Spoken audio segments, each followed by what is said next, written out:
जय गरुड सुपर्णा श्रीमते निगमांत महादेशिकाय नमः श्रीमते शिवन षडगोप श्री रंगनाथ यतीन्द्र महादेशिकाय नमः श्रीमते वात्स्य श्री कृष्णमार्य महादेशिकाय नमः श्रीमते अनंत पद्मनाभार्य महादेशिकाय नमः अस्मद्गुरुभ्यो नमः.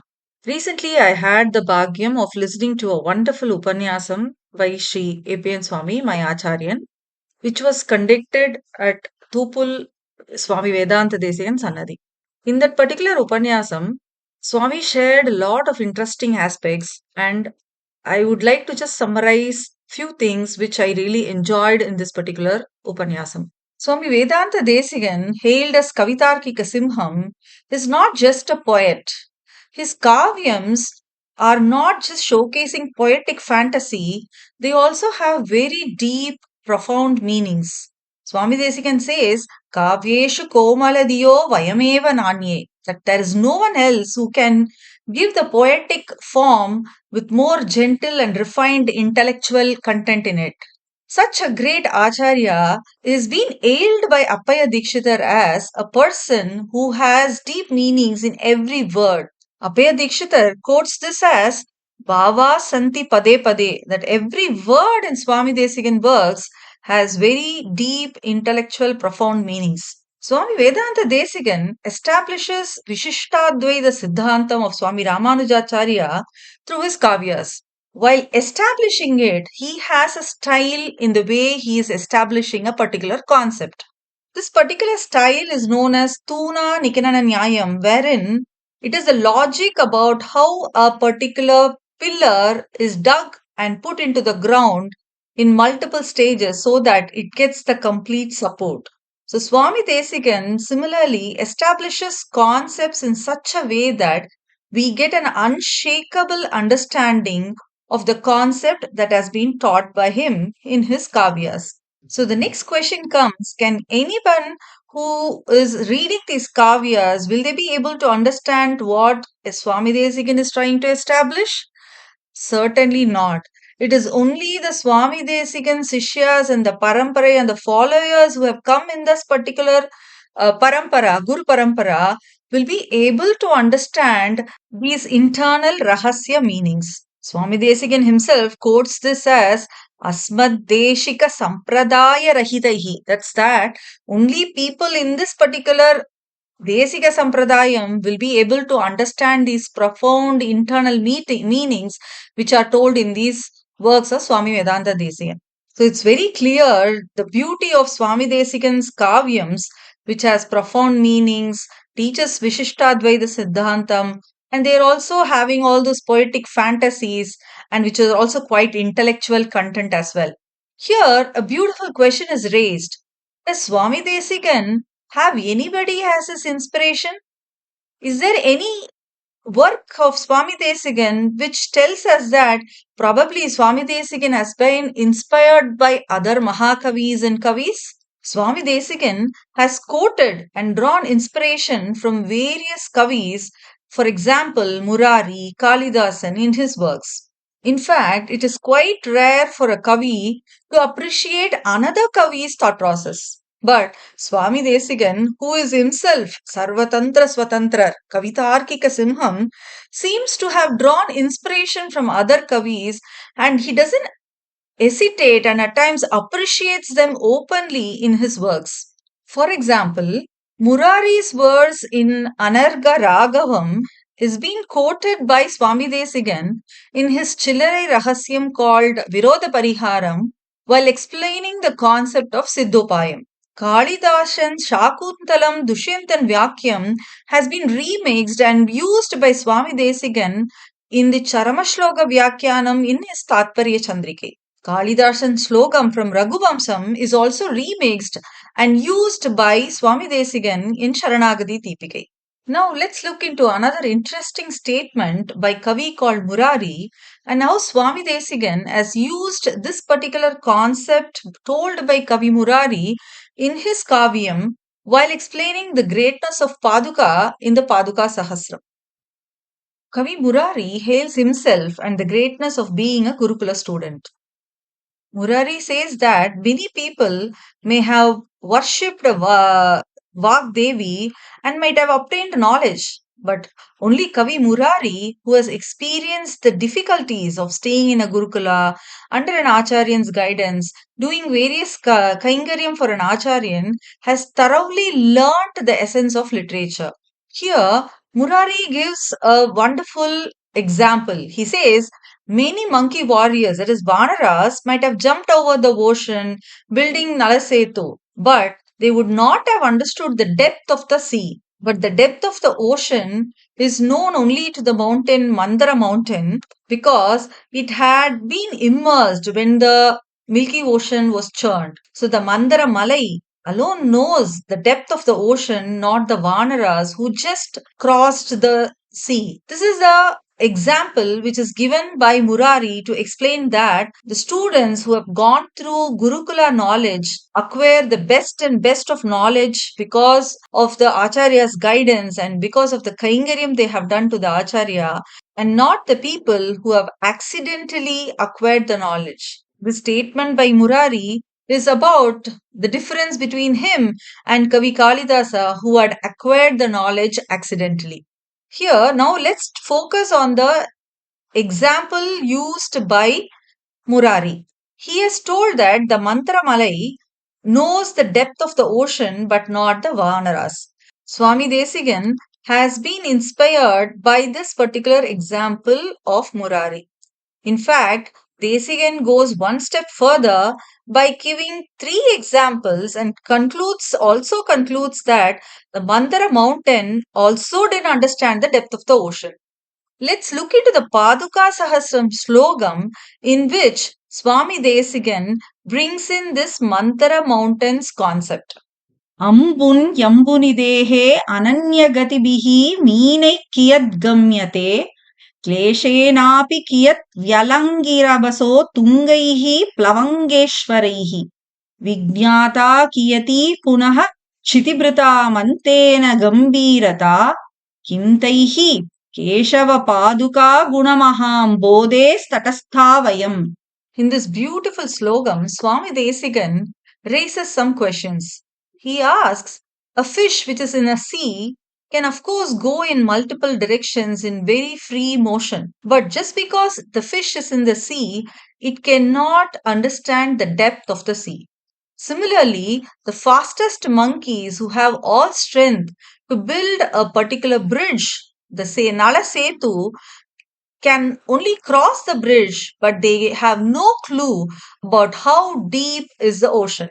Similarly, the Mantara Malai, which has sunk in the Milky Ocean, also doesn't know the actual depth of the Milky Ocean. So, whether it is the fish which is living in the sea, or whether it is the monkeys who are crossing the ocean by building a bridge, or whether it can be the Mantara Malai, the mountain which has sunk in the ocean, none of them have actually understood the depth of the ocean. Similarly, we all are people who are just on the shore. The Paduka's greatness is quite vast, like an ocean, and people like us cannot understand who are just standing on the shore and we are just watching the ocean. So, here Swami Desikan has derived the inspiration, has taken the shloka by Murari as an inspiration to construct this particular Paduka Sahasra slogam.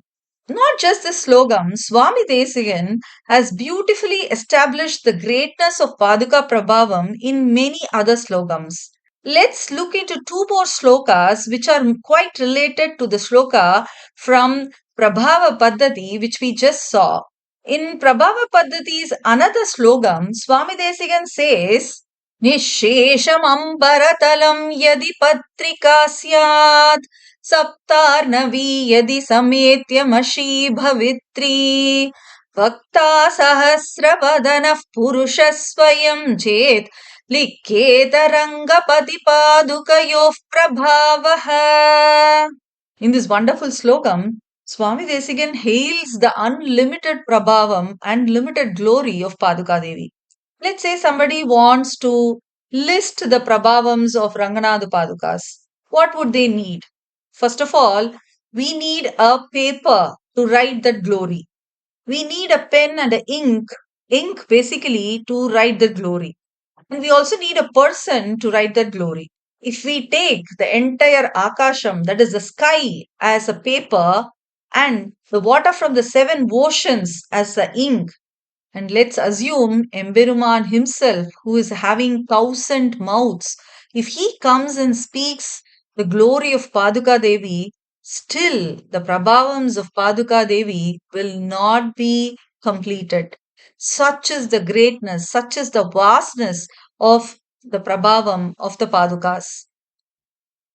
So this concludes that if sky is made as the paper, with water from seven oceans as ink, and the author of the Prabhavam, if it is written by Emberuman himself, still Paduka Devi's Prabhavam cannot be written completely because of his vastness. Swami Desikan, in another slogam, also explains Paduka's Prabhavam further like this. मत्वामशीं परिमितां भवती तदन्याम् वैकुण्ठपादरसिके मणिपादुके स्वान् अङ्क्ते स्वयं किरणलेपिभिरिन्द्रनीलैः आशातटेषु ललितान् अपधानवर्णान्. This is a beautiful slogam in Indranila Paddhati in Paduka Sahasram. Here, Swami Desikan says that the twin Padukas, who are the devoted security guards of Ranganathan's holy feet, have ignored all the colors which are as unimportant colors. And they have just chosen the sapphire, the Indra Neelam, the radiance, in order to paint Emperuman's feet. So just imagine that Ranganathan is having his padukas, and the padukas are having beautiful Indra Neela stones, the blue sapphire stones embedded on the padukas. So these sapphire stones are radiating the Indra Neela color in all the directions. These Indra Neela blue color, the violet color, is just painted on Emberuman's feet and in all the other surfaces. So, what is the surface here Swami Desikan is actually talking about? It is just the radiance. It's like a laser light has been spread everywhere, even in the sky. So, Swami Desikan here is explaining that the rays from the Indra Neela stones in the Paduka are fluorescent blue in color, and these are used like markers to highlight a particular text. So we all see that we highlight a particular statement in a book with a fluorescent marker. Similarly, the radiance, the laser beams which have been coming from the blue rays, which are coming from the Indranila stones in the Paduka, are like lasers spreading everywhere and highlighting the Paduka Prabhavam, which is written in the sky, which we have seen in the earlier slogan.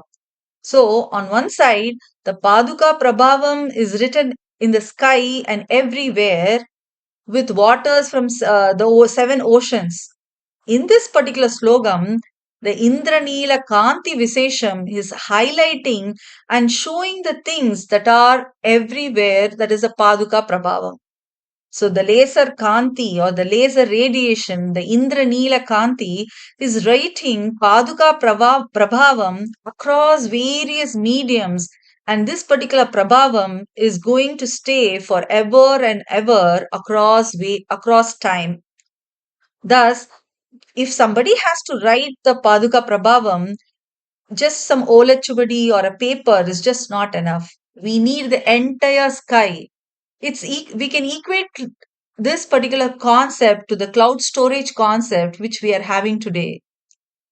That is, if we have to write the Paduka Prabhavam, we need an unlimited cloud storage, and these Indranila laser rays from the Indranila stones are like the highlighting fluorescent markers which are actually highlighting the Paduka Prabhavam.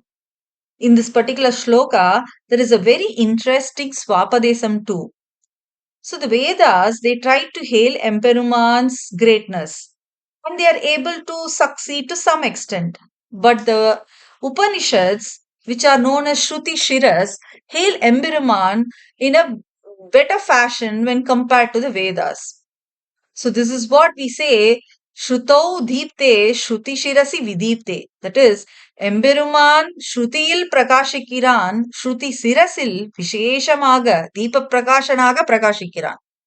So the Upanishads detail the greatness of Bhagavan. Similarly, the Alvar Sri Suktis are even greater when compared to the Vedas. Basically, the Dravida Vedas are superior when compared to the Samskrita Vedas because the Dravida Vedas explain the Emberuman's Vaibhavam with a great Anubhavam in a grand manner. The Alvar Sri Suktigal, the Nalare Divya Prabandha Pasuram are like the highlighting markers which are showing the grandeur of Emberuman's Prabhavam. The Swami Desikan proves that he is Sarvatantra Swatantra and Kavitarkika Simham by explaining Paduka Prabhavam with very deep latest technology concepts like a cloud storage which is needed to document the Emberman's Prabhavam and also a limitless paper which is a canvas like a sky and ink which is like from the seven oceans and a highlighting laser technique similar to a fluorescent marker pen which is nothing but the Alvar Sri Suktigal, the Dravida Veda which is highlighting the actual Prabhavam of Emberman. It was a delight to hear APN Swami talking about how Swami Desikan is inspired by the contemporary Kavis and is also able to talk about concepts which we are seeing almost 750 years since he has written Paduka Sahasram. No wonder Swami Desikan is hailed as Kavi Simham, a Kavi who hails other Kavis and also uniquely stands out with timeless similes and examples. I would surely suggest you all to listen to the Tamil Upanyasam by Sri A.P.N. Swami, where he has detailed these concepts in a very beautiful manner in his own captivating style. Thanks for listening, and it's been my bhagyam to share some of the greatness of our Kavi Simham Swami Vedanta Desikan in this audio, which is an anubhavam of listening to Sri A.P.N. Swami's Upanyasam. कवितार्किक सिंहाय कल्याण गुणशालिनी श्रीमते वेंकटेशाय वेदांत गुरवे नमः अस्मद्गुरुभ्यो नमः अडियेन Sriranjani Jagannathan शिष्यै of Sri A.P.N. Swami. Jaya Garuda Suparna.